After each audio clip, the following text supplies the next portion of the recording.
Hi friends, ఇవాళ నేను దోసకాయ కూర చేస్తున్నాను. ఎలా చేయాలో మీరు కూడా చూసి నేర్చుకోండి. ఈ విజక్క వంటలు చూస్తున్నారుగా. దోసకాయ, టమాటా, ఉల్లిపాయలు కోసుకొని పక్కన పెట్టుకోండి. స్టవ్ వెలిగించి దాక పెట్టి 2 గిన్నెల నూనె పోయండి.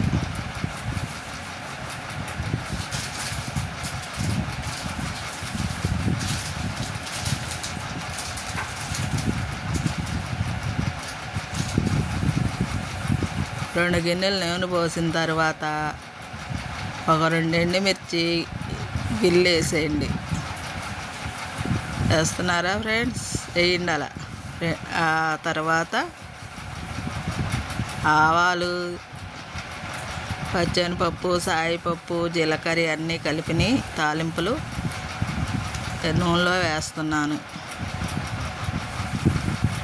ఆవాలు, జీలకర్ర, సాయిపప్పు కలిపిన అవన్నీ కలిపి నూనె బాగా వేగిన తర్వాత ఎండుమిరకాయ చిట్టపటాలు ఆడిన తర్వాత ఈ తాలింపులు వేస్తున్నాను.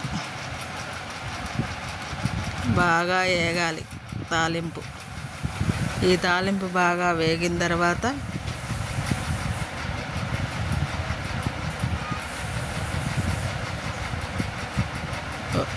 వేగింది ఫ్రెండ్స్. ఇప్పుడు ఉల్లిపాయ పచ్చిమిరకాయ 2 ఉల్లిపాయలు కోసుకొని 2 పచ్చిమిరకాయలు గిల్లేసి చాకుతో సన్నగా గీరుకొని చీల్చి వేసుకోవాలి.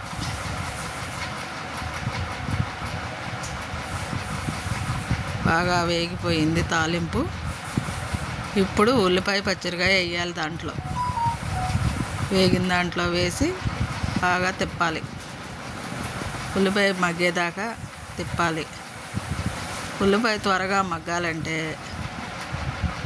మనం అన్నిట్లో కొద్దిగా ఉప్పు, పసుపు వేస్తే తొందరగా మగ్గుతాయి.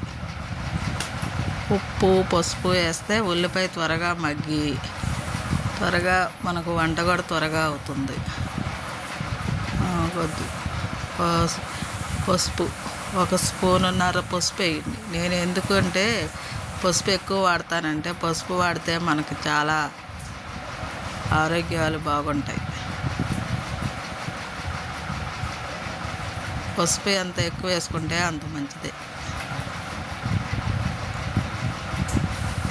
ఉల్లిపాయ మగ్గిన తర్వాత బాగా మగ్గిపోయింది. ఇప్పుడు ఉల్లిపాయ పచ్చిమిరకాయ మగ్గిపోయిన తర్వాత పసుపు వేస్తాను.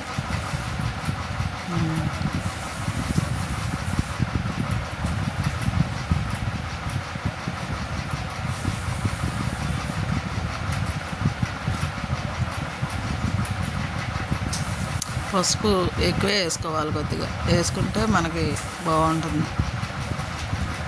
చర్మ సౌందర్యం కూడా బాగుంటుంది.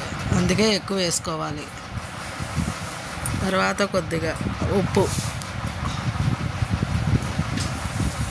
1 స్పూన్ ఉప్పు కూడా వేసుకుంటే ఉల్లిపాయ త్వరగా మగ్గిపోద్ది.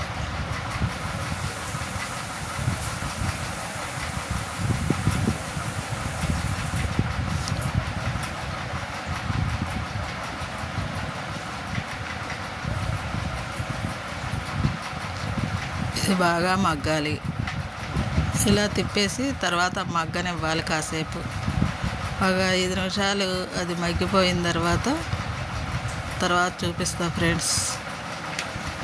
దాని మీద ఒక మూత పెట్టుకున్నాం.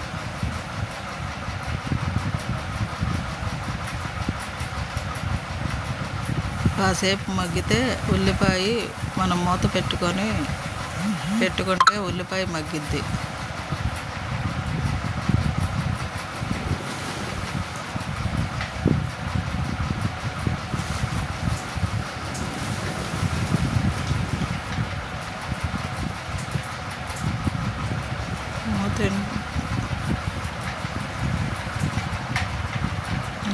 ఎంతసేపు చేస్తున్నాను.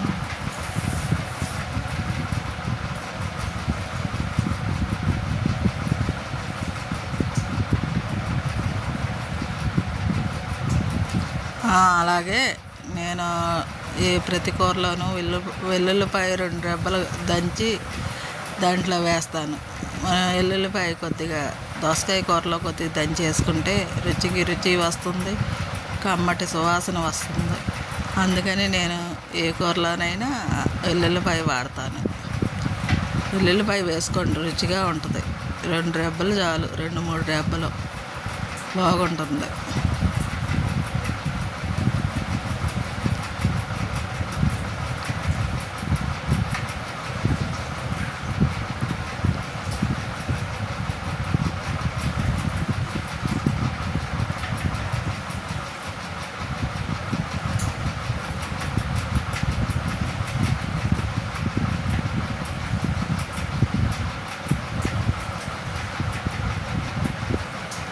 దోసకాయ వేద్దాం.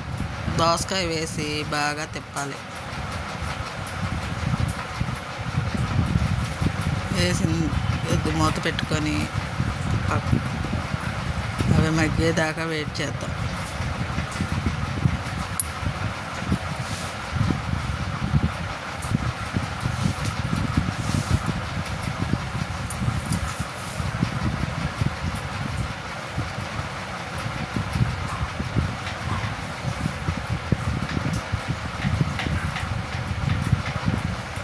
ఇప్పుడు బాగా మగ్గిపోయినాయి ఫ్రెండ్స్.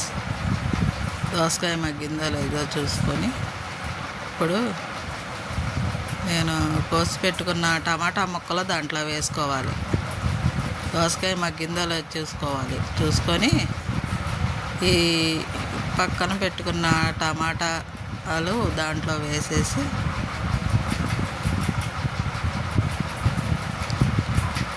ఇది కూడా బాగా తిప్పాలి. కాసేపు తిప్పేసి మూత పెట్టుకుందాం.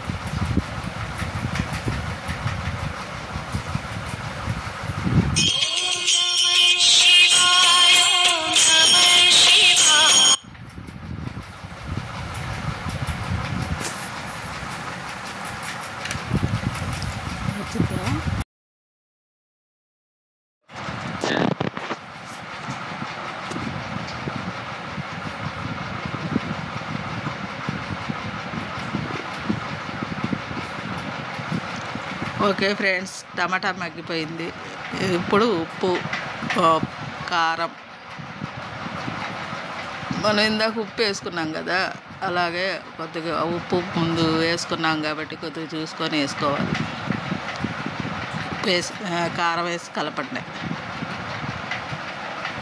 ఉప్పు సరిపోయిందో లేదో చూసుకోవాలి.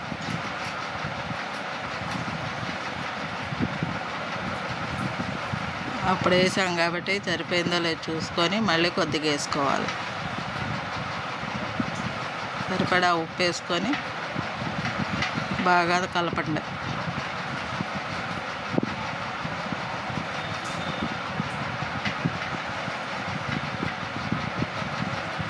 ఇప్పుడు కొద్దిగా వాటర్ పోయండి. ఉప్పు చూసుకొని వాటర్ పోసి దాంట్లో వాటర్ కలపండి. ఉప్పు సరిపడా ఉంది. ఇప్పుడు దాంట్లో కొద్దిగా వాటర్ కలిపితే కొద్దిగా చాలు. కొద్దిగా వాటర్ కలుపుకోండి. గ్రేవీ చిక్కబడుతుంది. అప్పుడు బాగా గ్రేవీ దగ్గరికి వచ్చిన తర్వాత మనం కూర అయిపోయినట్టే. గ్రేవీ చూసుకోవాలి, దగ్గరికి వచ్చేదాకా చూసుకొని స్టవ్ ఆఫ్ చేసుకోవాలి. ఇప్పుడు గ్రేవీ దగ్గరికి వచ్చేదాకా ఉడకపెట్టుకుందాం. చూస్తున్నారా ఫ్రెండ్స్? మూత పెట్టుకొని ఎసరు పోసి కొద్దిగా దాని మీద మూత పెట్టి కొద్దిగా ఉడికిందో లేదో తర్వాత చూసి చెప్తాను. కొద్దిగా వాటర్, గ్రేవీ కొద్దిగా కావాలంటే కొద్దిగా వాటర్ కొద్దిగా ఎక్కువే పోసుకోండి. ఇప్పుడు కూర ఉడికిందో లేదో ఒకసారి చూస్తా. కొద్దిగా దగ్గర పడుతుంది. ఒక 5 నిమిషాలు ఉడికితే అయిపోయినట్టు. దగ్గరికి వచ్చింది. ఇప్పుడే ఆల్మోస్ట్ అయిపోయింది. దోసకాయ కర్రీ ఆల్మోస్ట్ అయిపోయింది. మీరు కూడా ఈజీగా ఈ వంట నేర్చుకొని ఈజీగా ఈ చెక్క వంటలు నేర్చుకోండి. వింటున్నారా ఫ్రెండ్స్? నా వంట మీకు బాగా నచ్చితే సబ్స్క్రైబ్ చేయండి, లైక్ చేయండి, షేర్ చేయండి. ఓకే ఫ్రెండ్స్, కూర అయిపోయింది. కూర అంతా చిక్కబడిపోయింది.